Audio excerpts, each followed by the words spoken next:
I think the more important part is for me to flesh out the actual society. Are there jobs? Like, is there capitalism?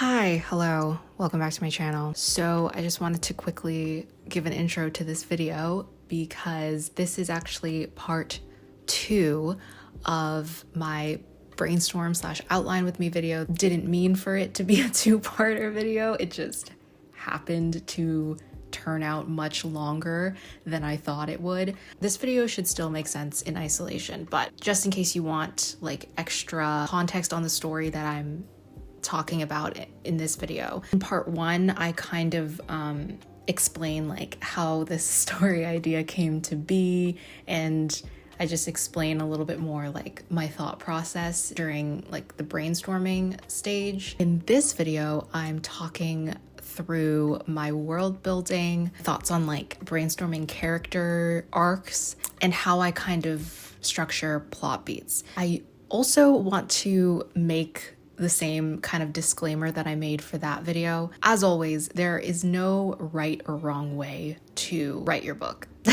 As writers, it's beneficial to take into account our own writing personalities and our own tastes. After many years of trial and error, this is kind of just a process that I've found like suits my style. Whether you're the type to like outline nothing or outline everything, at the end of the day, I don't think it really matters.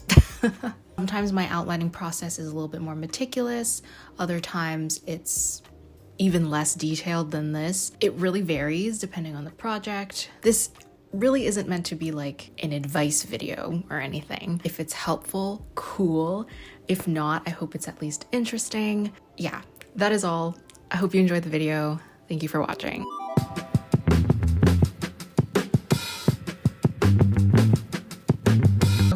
World building. I think the starting point for most of my stories is character, but world building is like a meaty section of my notes. I don't like to start writing until I have at least a feel for like the atmosphere of the world. Again, every book is different, so it really depends on what kind of story I'm trying to write. But for this particular project, one of the first sections that I filled out for world building was religion. Creating a spiritual / faith system for this society is pretty integral for this book in particular, because I think the story, the one in my head at least, who knows what will happen when I actually start writing, but the story that's in my head right now, I think it will really be anchored by the fact that this cultural practice that they have, this system of like how they treat the girls and women in their society, it's going to be rooted in part by religion. So I wanted to flesh that out, and I wanted to really think about how and why this practice would form, because I obviously don't want the society to feel so one-sidedly horrible, you know? Because I think if in my mind, I can write out one note that's just like, their religion justifies the mistreatment of a certain group of people in this society. But if I don't flesh that out, then it can create a situation where like some characters might feel like Disney villains. Because even though what I am trying to say about this system is that it's messed up and it is that it's awful, and in part it can probably be attributed to some of the spiritual practices, I also don't want to lose the nuance of spirituality as a whole, because there's obviously ups and downs to it. So that's kind of like what I was tinkering with in this section. And then a part of the religion section is what I call the deep lore section. So this is stuff that is probably not going to be in the actual story, or if it is, it's just mentioned in passing. Deep lore is another thing that like really depends on the type of story I'm trying to tell. For this particular book, I basically have it as like just more context about the gods and the deities in this world. I was kind of just like brainstorming like what would be the popular folk stories, or, you know, the popular like beliefs that would surround their deities. The reason that I wanted to plan this out before I write is because I think this sort of deep lore can maybe play a role in building the atmosphere or mystery, even if it's not the focus of the story. For example, like, you know, how would these folk stories in this world translate into present day cultural practices or beliefs, or how would it have like shaped the moral system of these people, like that kind of thing. Whether or not that's gonna like end up in the actual story, I don't know, but if it comes into my head, I just like to jot down some ideas. Next is setting in politics. This book is going to take place on an island nation, but like more specifically a province on this island that is sort of isolated from the rest of the nation for reasons that are related to whatever the antagonistic force in the story is. I really want to contain this story to just this one community, this one province, this one subset of villages, because I want to think about the scale of the story, and realistically I don't think that it's like a story on like a world level. So I don't want to, or not that I don't want to, but I don't need to focus so much on this part of the world building right now. There are other parts of my notes that I could flesh out that are more important to the narrative. It's just like not a priority right now. This is like the part of my world building notes that are a little fuzzier than the other parts of my notes. I'll probably get more ideas for this as I'm writing the first draft. I think the more important part is for me to flesh out the actual like society within this province, like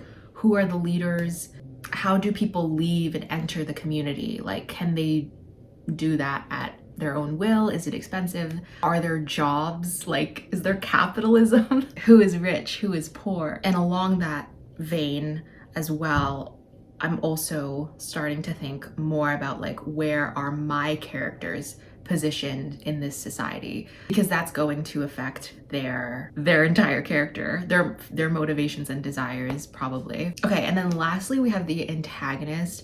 So this is like the big bad that will be looming over the entire story.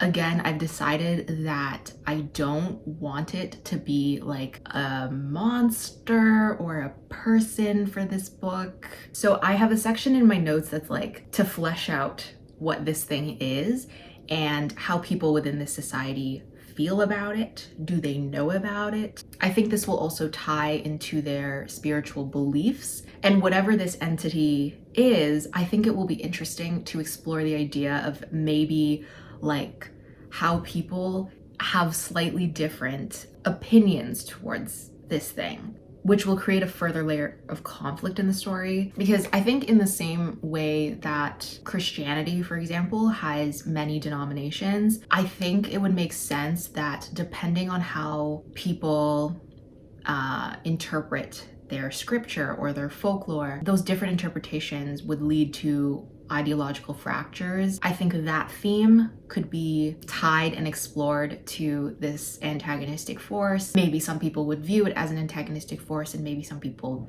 don't, which would create some friction in the society. And then I also want to think about what the characters might have to sacrifice in order to address whatever this issue is.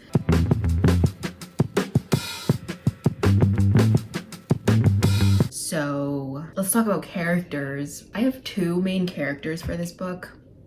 I think as of right now, I usually start with like two, and then depending on the type of story I'm trying to tell, sometimes there's more. But in my head, I have like two main characters that are like really gonna drive the narrative. Now for my character sheets, it's funny because when I was younger, actually not even when I was younger, probably up until like a year ago, maybe 2 years ago, I used to put so much like effort in like planning out my characters.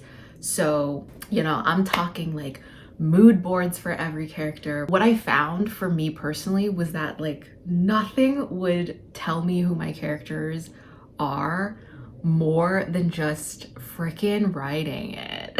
Because what I find is that like most of the time, not all the time, my characters will really just evolve as I write the story. So what I've learned is that I really just need a basic framework for my character sheets, like nothing super fancy. The only things I really plan out for them are fears, desires, motivations, personality, and backstory.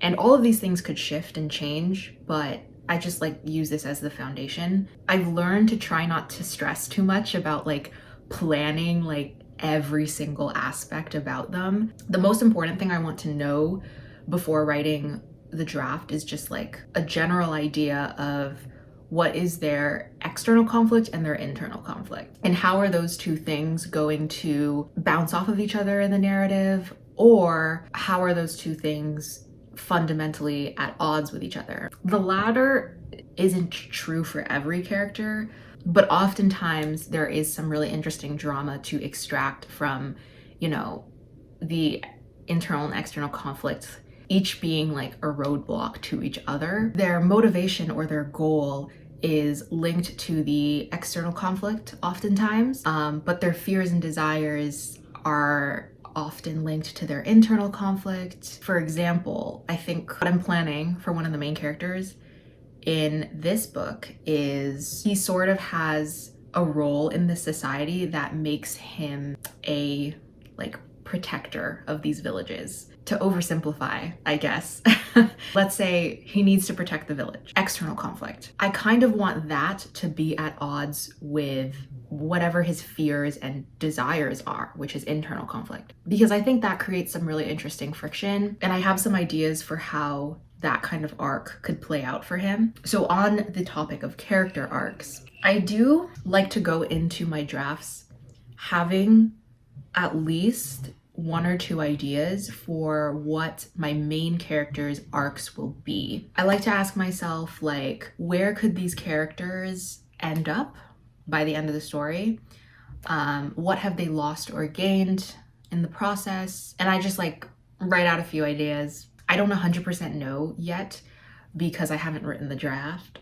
So I don't know what's the best outcome for them could be, like the most compelling, I mean. But I do like to have at least one or two solid ideas so that when I'm writing, I have like something that I can work towards.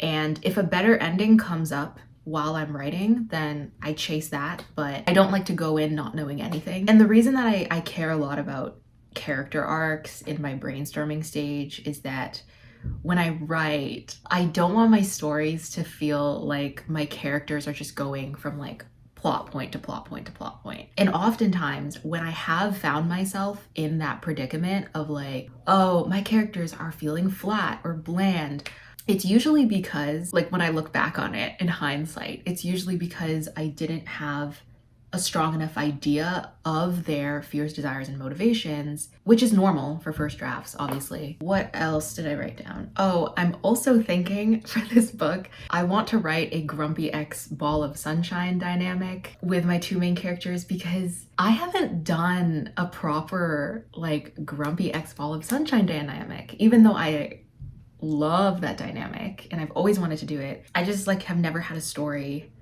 that could really like work for it, but I feel like this one would be fun.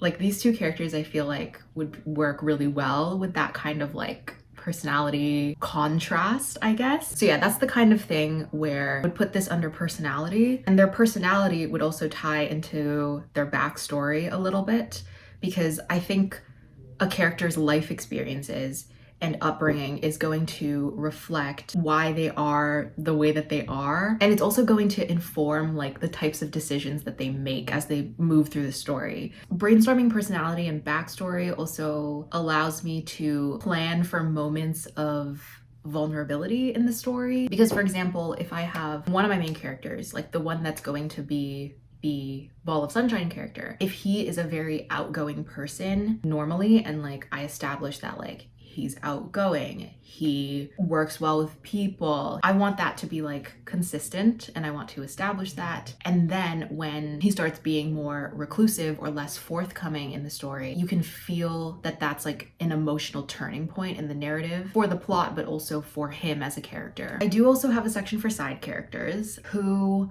I don't flesh out too much, to be honest. I used to have a bad habit of making up too many side characters. And when I say used to have, I mean like up until like 6 months ago. Every time I just like have an idea for something, I'm like, what if I just like made a character who like totally embodied that idea? This is like, oh my God, I have to literally like fight the urge to just like invent side characters that are useless and that clutter the story. I'd flesh out their entire backstories and I would get really attached to them. When in reality, like sometimes I realize like, oh, I don't even need this character in the story as much as I think I do. Like, I don't think they're actually serving a purpose. So for my side characters, I'll usually just write out the main things about them I need to know. Maybe their age and what role they're playing in the story, and like what is their job. Not like literally what is their job, but like what is their job for me. So for example, the other main character in this book, what I've planned is that she's going to have a little sister who's not really going to be in the story too much, I don't think. So I probably won't flesh out the sister's like personality right now, other than just like the baseline trope of like what a little sister character is, because this little sister character isn't going to have an arc really in the story. Her job for me right now is just for her to just like reveal an aspect of the main character's protectiveness and like her dedication to her family. Obviously, she might be very tropey at first, like in the first draft, but I think like all the more minute details of her characterization will probably like come up later as I figure out other parts of the draft. There's this thing I feel like maybe other writers can relate. When you start writing a character, like you'll just get drawn to certain vibes, you know, it's like you really can't plan for all of that in an outline. So even just like the way that certain characters will talk or the kinds of like observations that they'll make, you can plan for some of that, I think, but you really won't know until you're like in the draft. At least for me, that's what I've found about my writing style.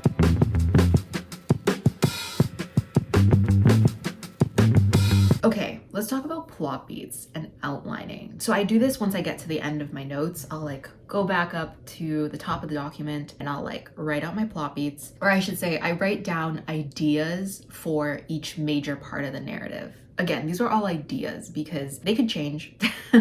Around this time, I'll also start laying out the working blurb, which I tweak and edit later, or honestly, sometimes I do it as I write the first draft. I mostly do this. You're probably like, you're putting the cart before the horse. Yes, I know. Bear with me. I mostly do this to see if there is a compelling core story that will blurb nicely in like 200 to 300 words. So it helps me kind of get a feel for how punchy the concept is, how it sounds on paper. Because I aspire to eventually pursue traditional publishing, this is just something I do. I keep it in the back of my mind because even though I know that I won't query like every manuscript that I write, I still like to see if there's like, if it sounds nice on paper. So yeah. Anyways, back to the plot beats. I typically use a 4-act story structure for outlining, but I use like this graph that I think I first saw this when I was in a writing workshop back in university. I know that story structures like aren't for everyone, but I mostly do this for pacing reasons because it allows me to get a sense for like where all of the major plot beats are happening, and I try and see if like I feel like, oh, this one act is too crowded, for example. I just kind of like to take a look at this general graph, this general story structure, to see if like there are some like major plot beats and they all kind of like flow nicely from one act to another. So for act 1, I usually just like figure out, you know, setting up the key parts of the world and the key conflict and figuring out like how I can do that as fast as possible. And then dovetailing into the inciting incident. Act 2 is like fun and games, fleshing out world and characters, also establishing like what they want and maybe like what their plans are to get what they want, so that when they inevitably hit a roadblock, it like will help raise the stakes of the story. And then at the end of Act 2 is like the midpoint that will either raise the stakes or creates a new roadblock for the characters. Act 3, rising action and climax. This is usually the point in the story where I'm trying to figure out like thematic payoffs. Am I trying to resolve? Obviously, this is the part in the story where whatever the brewing conflict is finally needs to be confronted, and how would that tie nicely into the main character's character arcs. And then Act 4 is just to close the loop on the character arcs. I just bullet point this. Again, it's really just about like generating ideas. And then once I have this somewhat filled in, and when I feel like I'm happy with the broad strokes of what I've written, this is when I start outlining. So this is basically, at this point, I'll start setting up like a Scrivener file. Pretty much I start by copying and pasting the plot beats that I've filled in my bullet point. I'll put those each into like their own pages, and then I'll split up the acts. I'll lay out the chapter by chapter outline. Although I do make a chapter by chapter outline for my books, this is very important to note. The amount of detail that I put in my outline for every chapter varies. Okay, some chapters, especially in Act 1, will be very detailed. Chapters in maybe like the Act 3 rising action and climax might be very detailed. If I like have a really strong idea of like how I want the book to crescendo, but some of the in-between stuff, a little less figured out. I usually have a very strong idea for what I want the first like 1 to 5 or 1 to 10 scenes to be. I will usually outline like the first few chapters, like maybe 3 to 5 chapters with like intense detail. But you know, if I'm like in Act 2 or something, things might be a little fuzzier. I might not focus so much on outlining the details, and I'll just write out like a bullet point list of things that need to be accomplished. So for example, for my chapter 1 outline, I might write down like snatches of dialogue, or what the main character is wearing, or you know, what she's noticing about her surroundings, how she's feeling. But by like chapter 10 or something, it'll probably be something like, oh, by this point have Chessa meet this character who tells her this piece of world building. This is kind of where the pantsing comes in. I leave a fair amount of room to discovery write. The other thing that I've probably said many times throughout this video is that every book I write is different. I've had like projects that I've worked on where like a lot of the scenes, like the majority of the scenes, will come to me fully formed. And then I have other projects where everything past like the 60% mark is like up in the air.